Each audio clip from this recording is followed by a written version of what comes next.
Hey friends, today's Wednesday, May 6th, and I found another book from when I was a kid that I want to read to you. It's called Where the Sidewalk Ends, and it's Poems and Drawings by Shel Silverstein. And this book was given to me by my aunt and uncle. It says, Happy Birthday, October 24th, 1982. That's when I was 8 years old I got this book. And I have some tabs up here. There are so many of his poems that I love, and I picked about 10 of them that I'm going to read to you. And they're all different. So what I want you to do is think about which ones you really enjoy, and then maybe at the end of the book you can tell me what was your favorite.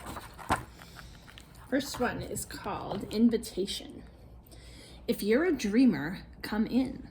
If you're a dreamer, a wisher, a liar, a hoper, a prayer, a magic bean buyer. If you're a pretender, come sit by my fire, for we have some flax golden tales to spin. Come in, come in. It's like his invitation to read his poems. Here's one called The Acrobats. I'll swing by my ankles, she'll cling to your knees as you hang by your nose from a high-up trapeze. But just one thing, please, as we float through the breeze. Don't sneeze. This one is called Ickle Me, Pickle Me, Tickle Me Too.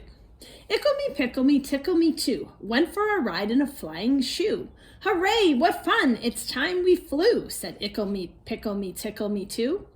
Ickle was captain and Pickle was crew, and Tickle served coffee and mulligan stew. As higher and higher and higher they flew, Ickle me, pickle me, tickle me too. Ickle me, pickle me, tickle me too, over the sun and beyond the blue. Hold on, stay in, I hope we do, cried Ickle me, pickle me, tickle me too. Ickle me, pickle me, tickle me too, never returned to the world they knew, and nobody knows what's happened to Ickle me, pickle me, tickle me too.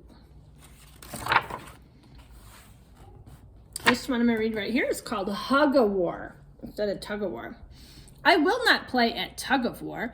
I'd rather play at hug-a-war, where everyone hugs instead of tugs, where everyone giggles and rolls on the rug, where everyone kisses and everyone grins, and everyone cuddles, and everyone wins.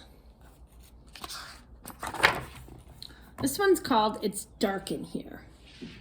I am writing these poems from inside a lion, and it's rather dark in here.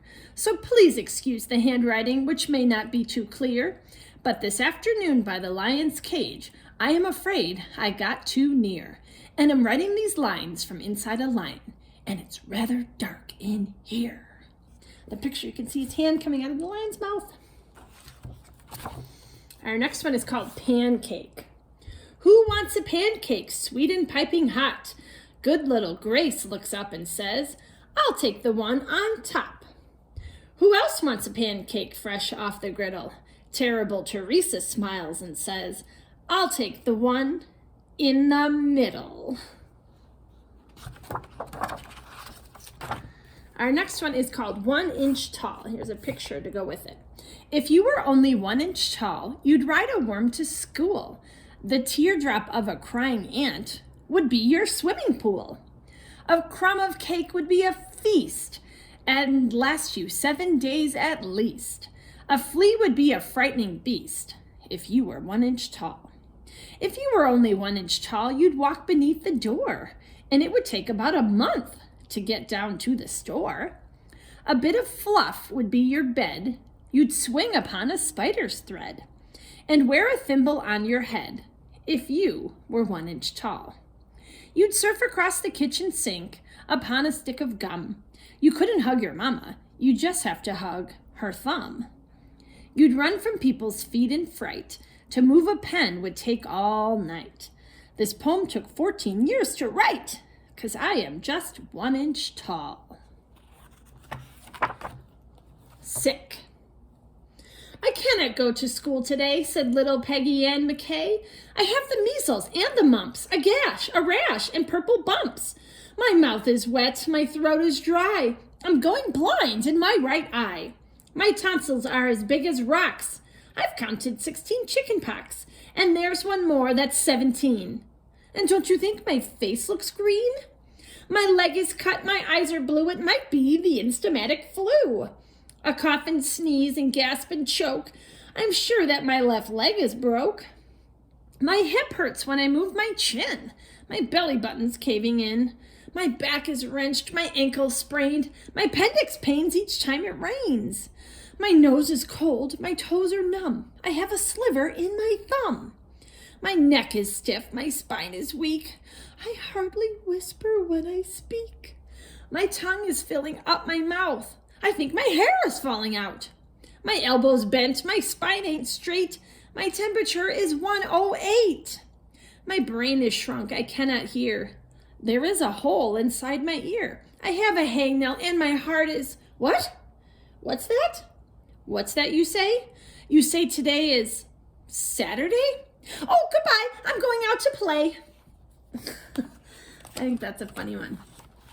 Here's another funny one. I used to love this one when I was a kid. Sarah Cynthia Sylvia Stout would not take the garbage out. That's the name of the poem.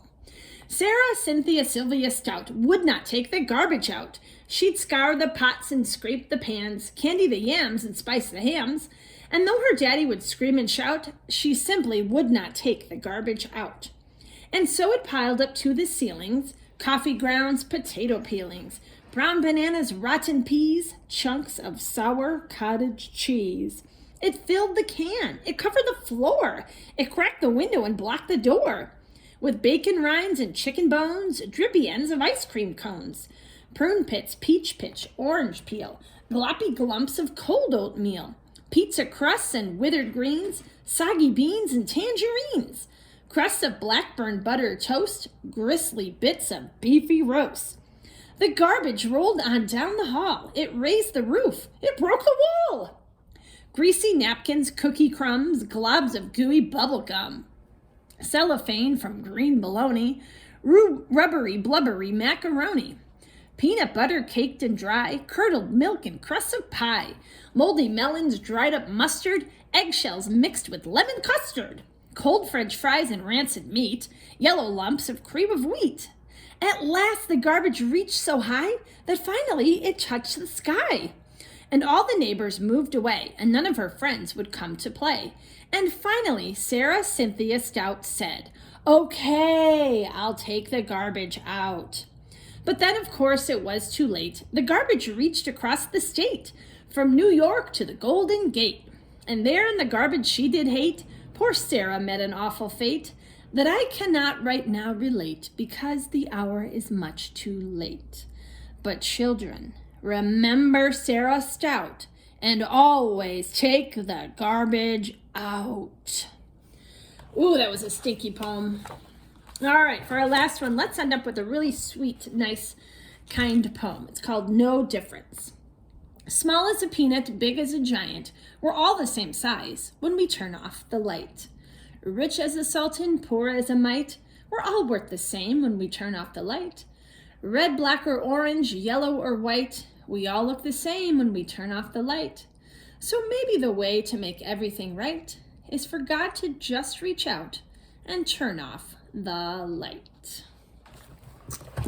So those were some of my favorite poems from this book, Where the Sidewalk Ends. And I hope you really enjoyed them. Again, I loved them when I was a kid. Maybe in the comments you could tell me which one was your favorite. All right, I'll see you tomorrow, friends. Bye.